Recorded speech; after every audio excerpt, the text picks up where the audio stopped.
He was kicked out of the hotel under the guise of political inclusivity, made to feel like an outcast simply for wearing a red MAGA hat. The manager proudly declared that such symbols were not welcome here, not realizing who the man really was. But the next day, he returned, not as a guest, but as the new owner, ready to rewrite the rules. And this is how it all began. Jonathan Myers, an entrepreneur with a sharp eye for detail, walked into the lobby of his newly acquired hotel, deciding to inspect it undercover as a regular guest. He was dressed simply, a flannel shirt, jeans, and his favorite red MAGA hat, a symbol he regarded as part of his identity. The lobby looked tired. Worn carpet, faded wallpaper, and plastic palm trees that had long outlived their purpose. Behind the reception desk stood a woman with perfect posture and a haughty expression. Her sharp suit was as precise as her demeanor. This was Cynthia Walker, the hotel manager. She spotted Jonathan immediately, her eyes narrowing as they locked onto his hat. Her brows furrowed slightly, but she quickly regained her composure as he approached the desk. "Good afternoon. I have a reservation under Myers," Jonathan said calmly, leaning on the counter. Cynthia didn't bother to check the computer. Her gaze remained fixed on his hat. With an expression blending disdain and professional detachment, she said, "I'm sorry, but we cannot check you in."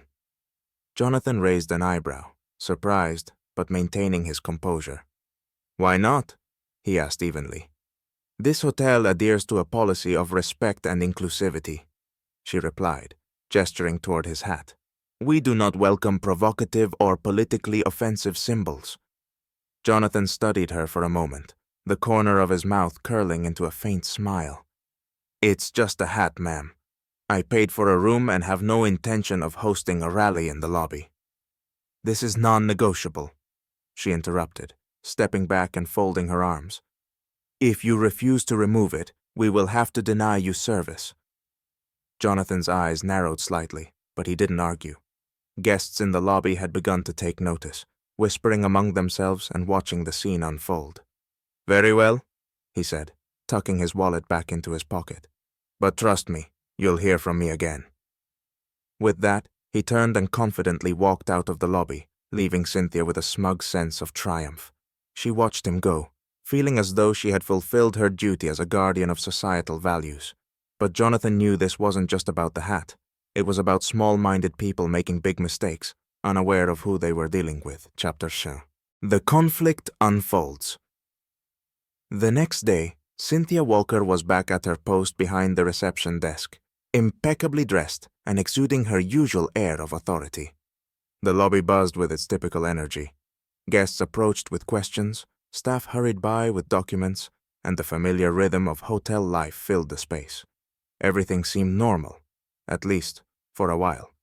The front door swung open, and in walked the same man from the previous day. But this time, he looked entirely different. Jonathan wore a sharp navy suit, a crisp white shirt, and polished shoes. His red hat was absent, but his presence commanded attention. Beside him were two men in equally immaculate suits, their serious expressions radiating authority. They moved with a sense of purpose that made the entire lobby pause. Cynthia squinted, recognizing him, though her mind struggled to process the transformation. Before she could react, Jonathan walked past the reception desk without acknowledging her. He headed toward a group of people gathered near the entrance to the conference room. She overheard snippets of their conversation. "Good morning, Mr. Myers," one of the men said. "We're ready to begin the meeting whenever you are." "Perfect," Jonathan replied with a calm smile, as if the previous day's events had never occurred. Cynthia's confident demeanor began to falter. "Mr. Myers? Meeting?" The pieces clicked into place. Her face paled as the realization struck. The man she had turned away wasn't just any guest. He was her new boss. Before she could gather her thoughts, one of the suited men approached the desk. "Ms. Walker, Mr. Myers would like you to join us in the conference room," he said with polite firmness. Cynthia's heart sank. Her stomach churned as she nodded and followed him. Each step to the conference room felt like an eternity. When she entered, all eyes turned to her. Jonathan sat at the head of a long table, leaning back in his chair with an air of quiet authority. His expression was calm, but his eyes were piercing. "Take a seat, Cynthia," he said, his voice devoid of emotion. She obeyed, folding her trembling hands in her lap. I think we need to talk about what happened yesterday, Jonathan began, and about how your interpretation of inclusivity turned into outright discrimination. Cynthia opened her mouth to speak, but her voice wavered. Mr. Myers, I didn't know. Jonathan raised a hand, silencing her. Exactly. You didn't know. But that's the point, Miss Walker. You made assumptions based on your biases and decided it was appropriate to humiliate a guest, and that guest just happened to be your new employer. The room was thick with tension. Cynthia glanced around, feeling the weight of everyone's stares. Jonathan leaned forward, his tone steely. I could let this go. I could write it off as a mistake. But what concerns me is the culture this reflects.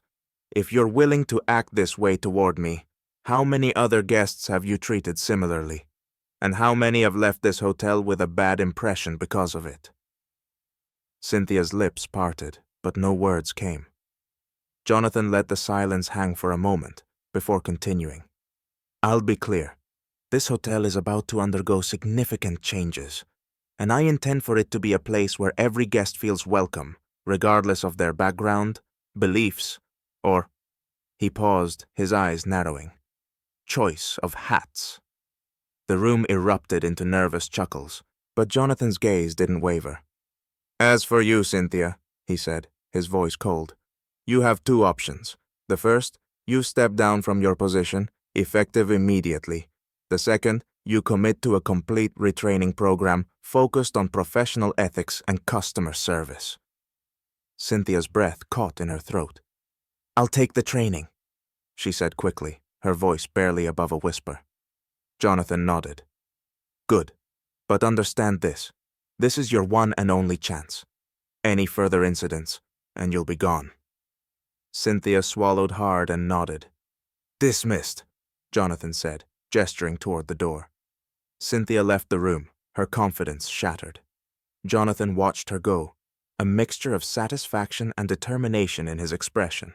He turned to the others at the table. Let's get to work. We're going to transform this place, from the lobby to the leadership, turning the tables over. The next week, the hotel began to change. Jonathan wasted no time implementing new policies and refreshing the tired atmosphere. The worn carpet was replaced, fresh plants were brought in, and the walls were repainted in warm, welcoming tones. Staff underwent intensive training programs, with Jonathan personally overseeing some of the sessions. He emphasized the importance of treating every guest with respect and professionalism. His presence was a constant reminder of the hotel's new direction. Cynthia was a changed woman. Though her initial confidence had been shaken, she approached her training with determination. She practiced greeting guests with genuine warmth, addressed complaints with newfound empathy, and worked hard to prove she could adapt.